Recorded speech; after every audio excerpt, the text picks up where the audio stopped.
हमारा जीवन काल क्या है? जीवन कितना है? जिस क्षण हम पहली सांस भरते हैं वहाँ से लगाकर जिस क्षण हम अंतिम सांस छोड़ते हैं, बस इसी के बीच सारा प्रपंच है। माँ के गर्भ में भी हम माँ की सांसों पर ही तो निर्भर थे, और मरण के बाद सब कुछ हवा।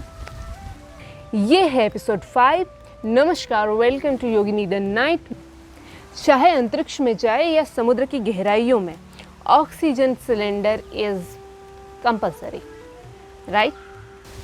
भविष्य में बिना सांसें लिए कैसे जी सकते हैं, इस प्रकार की टेक्नोलॉजी विकसित हो जाएगी, लेकिन वहाँ भी वे यही कोशिश करेंगे, यही प्रयास करेंगे कि किस प्रकार बिना सांस लिए शरीर में ऑक्सीजन पहुँचाई जाए। तो श्वासों से ऑक्सीजन, ऑक्सीजन से जीवन शक्ति, और इसी जीवन शक्ति के सूक्ष्मतम रूप को कहते हैं प्राण। तो प्राण केवल हमारी सांसें नहीं है, प्राण हमारा जीवन है, और इसी प्राण के आयाम को, इसी प्राण के विस्तार को कहते हैं प्राणायाम। इस संसार के सकल विश्व के कण कण में व्याप्त है प्राण, और हम चैतन्य हैं इसका कारण भी। साइंस में सब कुछ ऊर्जा स्वरूप है, प्रकाश स्वरूप है। इसी ऊर्जा का, इसी प्रकाश का सूक्ष्मतम रूप है प्राण। इन्हीं प्राणों की गति का विच्छेद करना कहलाता है प्राणायाम। प्राणायाम की विधि इस एक्चुअली कुंभक। यहाँ स्क्रीन पर सूत्र आ रहे होंगे, यही प्राणायाम का स्वरूप है, तो स्क्रीनशॉट ले लीजिए।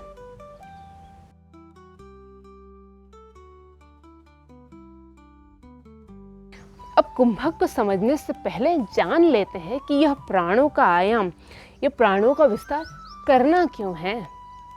आसनों से स्वास्थ्य मिला था, स्थिरता और दृढ़ता मिली थी, शरीर पर नियंत्रण आने लगा था। लेकिन प्राणायाम का जो लाभ है ना, वो इससे भी अधिक सूक्ष्म है। आसनों में शरीर पर जो नियंत्रण आने लगा था ना, प्राणायाम में वह पूर्ण होकर मन के नियंत्रण तक पहुंच जाता है। अंगों मांसपेशियों पर नियंत्रण बराबर शरीर पर नियंत्रण, और सांसों पर नियंत्रण बराबर मन पर नियंत्रण। और यह मन पर नियंत्रण इंद्रिय नियंत्रण की ओर बढ़ने की कड़ी है।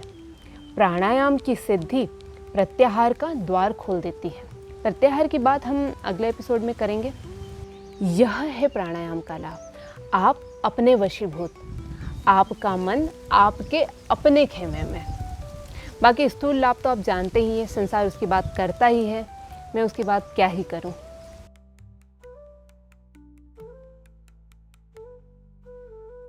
आ जाते हैं अब कुंभक पर।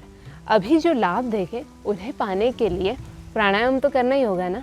प्राणायाम के 3 पार्ट होते हैं, पूरक, रेचक और कुंभक। पूरक यानी कि सांस लेना, रेचक यानी कि सांसें छोड़ना, और कुंभक यानी सांसें रोकना।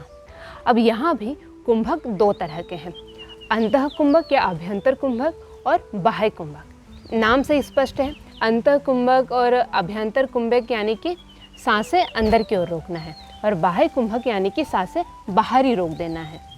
प्राणायाम का आदर्श रेशियो भी जान लीजिए, जो है 1:4:2, और यदि बाह्य कुंभक भी लगा रहे हैं तो 1:4:2:4। थोड़ा कठिन है, लेकिन चिंता मत करिए, इसमें भी वेरिएशंस हैं। शुरुआत में ही कुंभक या फिर इस रेशियो से कुंभक नहीं लगाना है। और यदि इसके बारे में भी डिटेल में जानना है तो कमेंट करिए, वी वांट प्राणायाम अनलॉक्ड। इसकी भी एक अलग क्लास तो बनती ही है ना। Back to the topic. Pranayama में कुंभक महत्वपूर्ण है, चाहे वह अंतः हो या बाह्य। प्राणायाम के प्रकारों के नाम ही कुंभक के आधार पर पड़े हैं। अष्ट कुंभक कहते हैं 8 प्रकार के प्राणायाम। तो वह क्लास याद रखिए, अगर आप चाहें तो उस क्लास में डिटेल में प्राणायाम के बारे में बताऊंगी। अभी समझिए फिलोसॉफी। तो यह प्राणायाम का अभ्यास हो जाता है अति सूक्ष्म। पद्मासन, सिद्धासन या सुखासन में भी बैठकर किया जाता है प्राणायाम।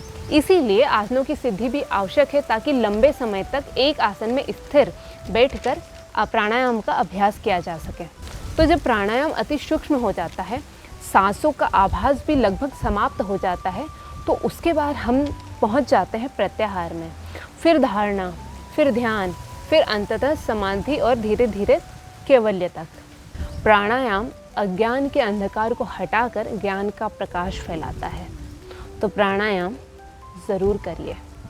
यहाँ पर मेरे प्राणायाम गुरु को मेंशन करना बहुत ही ज़रूरी है, जिनसे मैंने प्राणायाम की बारीकियाँ सीखी, यूँ कहिए कि असल में प्राणायाम सीखा।